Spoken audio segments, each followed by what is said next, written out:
Fry accidentally discovered a 7-leaf lucky clover hidden in the grass. He plucked the clover and wore it on his wrist. Previously, he couldn't hit a single target, but now he suddenly became infallible. At the neighborhood street dance competition, Fry placed the lucky clover on his head and effortlessly performed a 7-speed head spin. Fry, this crew might just have some new parachute pins! He won first place outright. His brother Yancey was consumed with jealousy when he saw this and tried to snatch the lucky clover from Fry. With no other choice, Fry rushed home to seek help from his mother. However, his mother showed no concern for the matter. Left with no alternative, Fry tucked the lucky clover inside a vinyl record and hid the record in a safe. 1,000 years later, without the lucky clover's blessing, Fry was incredibly unlucky at horse racing bets. Every horse he wagered on came in last, while Bender made a fortune every time. Soon, Fry lost all his money except for $1, and even that last dollar was blown away by the wind, getting tangled in a power line. Fry climbed up to retrieve the dollar but was electrocuted by an exposed wire. To make matters worse, he was even struck by lightning.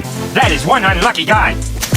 After returning to the company, Fry was dejected, but he soon remembered his lucky clover and decided to retrieve it. He lifted a manhole cover together with Bender and Leela, but the unlucky Fry fell through on the spot. Fortunately, he was unharmed. Luckily, they managed to find Fry's former house, but when Bender helped him open the safe, the lucky clover inside was gone. Fry was certain his brother Yancey had stolen it. Sure enough, before long, he found a statue of his brother, with his lucky clover pinned to the statue's collar. To make matters worse, Yancey had even taken Fry's name and was living the prosperous life that should have belonged to Fry. After returning, Fry told his colleagues about this. Upon hearing the story, the professor looked up information about Fry's brother and found that Yancey had become a famous astronaut, philanthropist, and entrepreneur and was even the first person to set foot on Mars. Yancey had also won the lottery jackpot, bought a luxurious estate, and later discovered an oil reserve on the estate. Thanks to the lucky clover, Yancey met and married the most beautiful supermodel. He even formed a band on a Women Won a Top 10 Gold Song Award. To add insult to injury, the band's musical style was all plagiarized from Fry. In the end, Yancey was buried in a national cemetery, and the lucky clover was buried with him in the tomb. This filled Fry with rage. Leela, Bender, we're going grave robbing.